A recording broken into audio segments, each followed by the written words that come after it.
Welcome to Thamarai recipes. இன்றைக்கி நம்ம சேனலில் என்ன ரெசிபினா, நல்ல திக்கான ஒரு மட்டன் கிரேவி தாங்க. வாங்க எப்படி செய்யுதுன்னு பார்க்கலாம். இப்போ ஸ்டவ் ஆன் பண்ணிவிட்டு குக்கர் வச்சாச்சுங்க. அதில் கொஞ்சமாக கடலை சேர்த்துருக்கேன். கூடவே ஒரு பிரிஞ்சி இலை, 2 ஏலக்காய், 3 கிராம்பு, நீளமாக இருக்கக்கூடிய பட்டையை பொடியாக்கி 2 துண்டு சேர்த்துருக்கேங்க. அதோட நீல வாக்கில் வெட்டி வச்சுருக்கிற 2 மீடியம் சைஸ் பெரிய வெங்காயம், ஒரு 20 அளவுக்கு சின்ன வெங்காயம் சேர்த்துருக்கிறேன். கூடவே ஒரு பச்சை மிளகாய் நீல வாக்கில் வெட்டி சேர்த்துக்கிறேங்க. நீங்கள் விருப்பப்பட்டால் சின்ன வெங்காயம் சேர்க்கலாம், இல்லைன்னா விட்டுடலாம்.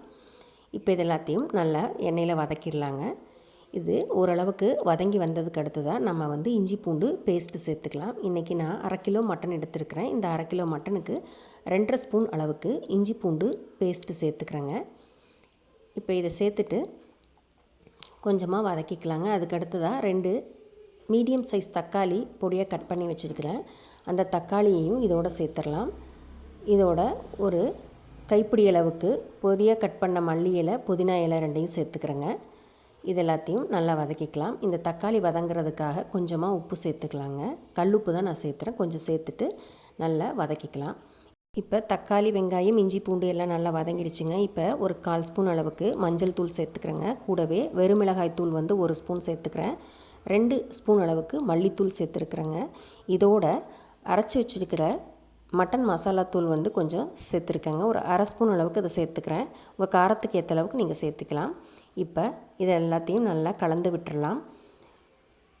இது பச்சை வாடை போனதுக்கப்புறமா நம்ம கழுவி வச்சுருக்கிற மட்டனை இதோட சேர்த்துறேங்க. மட்டனை சேர்த்துட்டு இது எல்லாத்தையும் நல்லா கலந்து விட்டுடலாம்.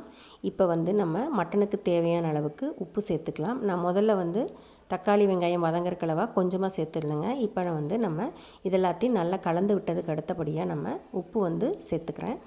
இப்போ குக்கரில் மட்டன் வேகிறது அளவுக்கு நம்ம தண்ணி சேர்த்துக்கலாங்க. நான் ஒரு 1/2 டம்ளர் அளவுக்கு தண்ணி சேர்த்துக்கிறேன். எனக்கு கிரேவி திக்கானதாக வேணுங்கிறனால 1/2 டம்ளர் சேர்த்துருக்கேன். மட்டன்லேருந்து கொஞ்சம் தண்ணி வடியும். அதனால் உங்களுக்கு இன்னும் குழம்பு கொஞ்சம் லூஸாக வேணும்னா இன்னும் கூட கொஞ்சம் தண்ணி சேர்த்துக்கலாம். இப்போ நம்ம விசில் போட்டு இதை இறக்கிடலாங்க. நான் ஒரு விசில் வந்ததுக்கப்புறமா 10 நிமிஷம் சிம்மில் வச்சு இறக்கியிருக்கிறேன். அப்போ மட்டன் ரொம்ப நல்லா வெந்துடும்.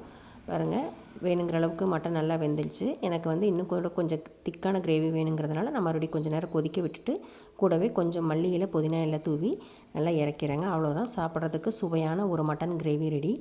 இந்த மட்டன் கிரேவி சாதம், சப்பாத்தி, பரோட்டாவோட சாப்பிட்றதுக்கு ரொம்பவுமே நல்லாயிருக்கும். நீங்களும் ட்ரை பண்ணி பாருங்கள். தேங்க்ஸ் ஃபார் வாட்சிங்.